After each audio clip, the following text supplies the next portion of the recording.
Hello, great people. The administration of US President Donald Trump took the world by surprise by revealing that past President of the United States, Joe Biden and Barack Obama, sponsored Boko Haram, ISWAP, and other sects in Africa and the Middle East through the USAID, popularly called USAID. In a moment, I'll leave you to watch the video of a congressman where he made some staggering revelations as regards how the US government during the Joe Biden era and the Barack Obama era dispersed funds allegedly to sponsor the operation of these sects in Africa and the Middle East. Then when we come back, we'll be dissecting the associated issues. Why would the US government under Joe Biden and Barack Obama want to take this step? What is the complicity of the African nations and the Middle East nations in all of this? We'll be dissecting all the associated issues and a whole lot more on this episode with your show plug, Dr. Omosholadeji. By the way, I apologize for my background. I'm not stable at the moment, but then this is the day the Lord has made. And of course, we will politic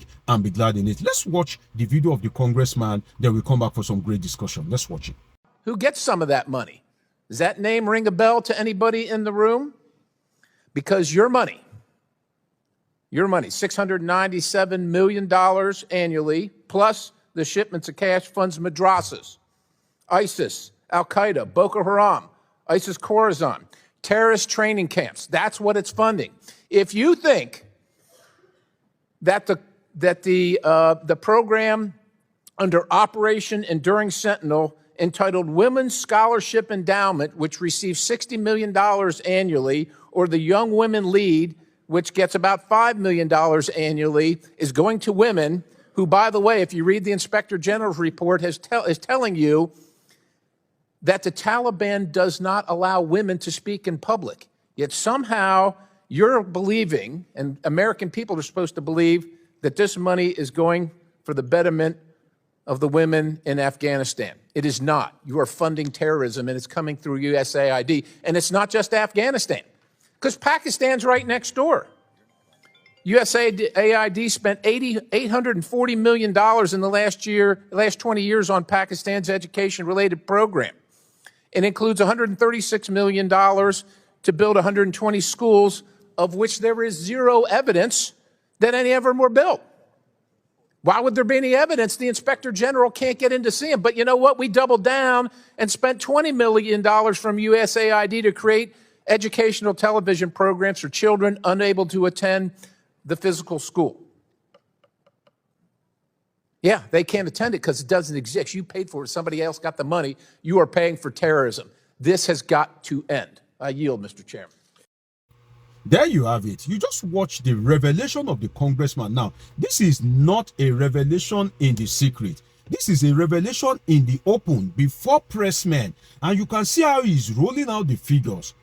What a staggering revelation. But then there's one thing that first crossed my mind, which is that, see, one-party state is a bad system. So if you are the type that you are thinking that APC should conquer Nigeria, that, oh, there should be no state governed by the PDP or Labour Party, then you are making a very great mistake, because one-party state is not good. So imagine if the US is a one-party state and it is just being governed by the Democratic Party. If Kamala Harris had won that election, some of this revelation, we won't be having it. But because another party won the election, and Donald Trump happened to be a no-nonsense guy that he doesn't, he doesn't fancy the administration of Joe Biden and Barack Obama, is making all this revelation and is beginning to uproot everything that Barack Obama and Joe Biden have buried. You will recall that Joe Biden, he was the vice president during Barack Obama's reign, and he eventually became the president of the United States. Now, let us look at something which is very important, which is that power must always change hands. And beyond that, let us look at the role of Obama. One would have thought that Obama has an African blood in him. Obama is of Kenyan origin, that if an African man becomes the president of the United States, that Africa will enjoy, that more prosperity will come to Africa. But then what did we have? And that is why I'm a little bit, careful as regards the endorsement, or should I say endorsing Kemi Badenoch to become the Prime Minister of UK, because if the Obama example is anything to go by, definitely nothing much can come out of it. Because if you look at it, Obama contributed largely to the ruining of Nigeria and African countries other than saving it.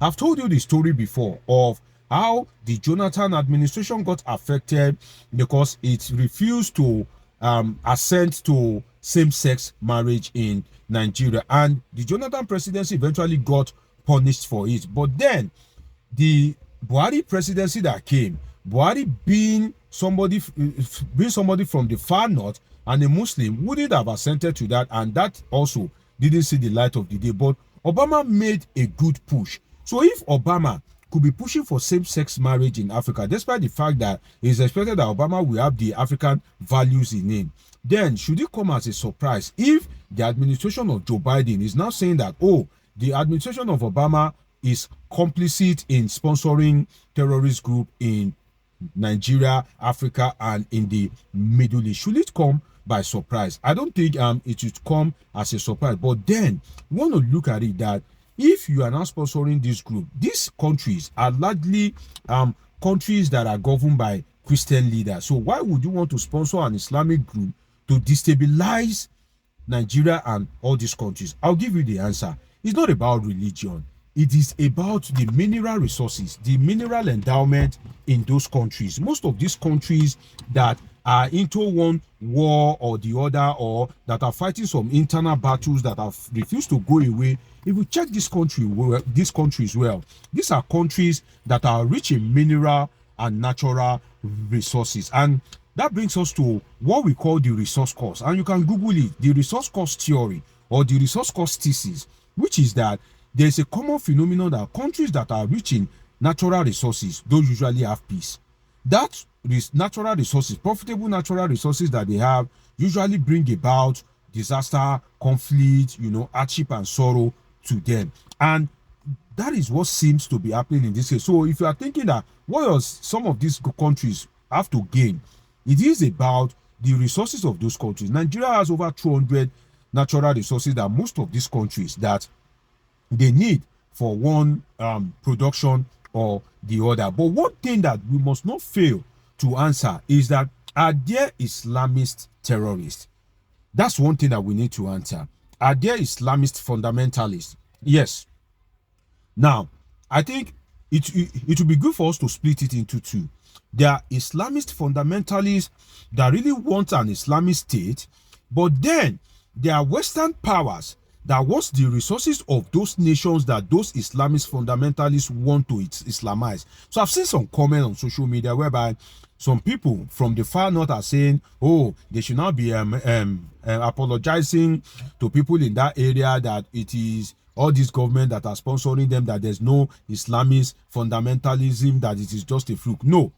I remembered some years ago, I met a scholar, an international scholar, that did research on religious conflict.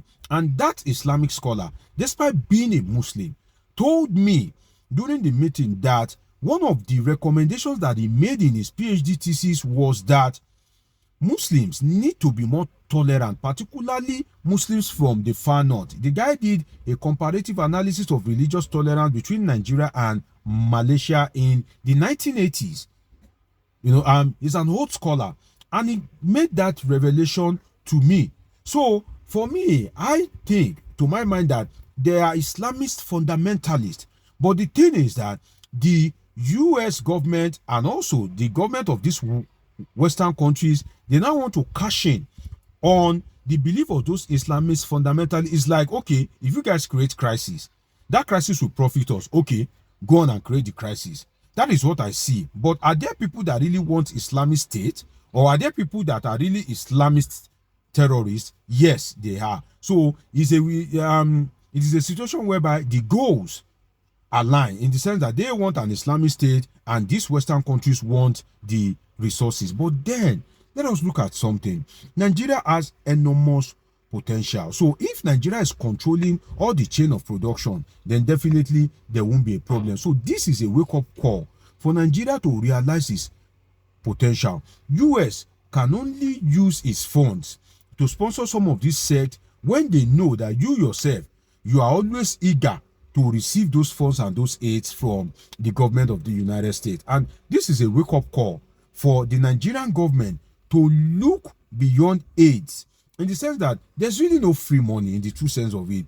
One aid or loan is tied to one condition or the other, and these countries, the Western countries, they won't let Africa, particularly Nigeria, they won't want Africa or Nigeria to succeed, being the fact that all these countries in the in Asia that we call the newly industrialized countries, these countries are developed.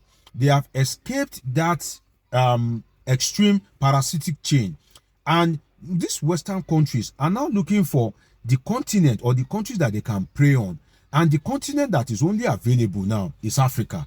So they won't let Africa be. So this is a call on African government. And don't always trust people that, oh, because this person is an African. Definitely, if you want to profit Africa, Obama is an African. You see what is coming out, the revelations that is coming out as regards his administration.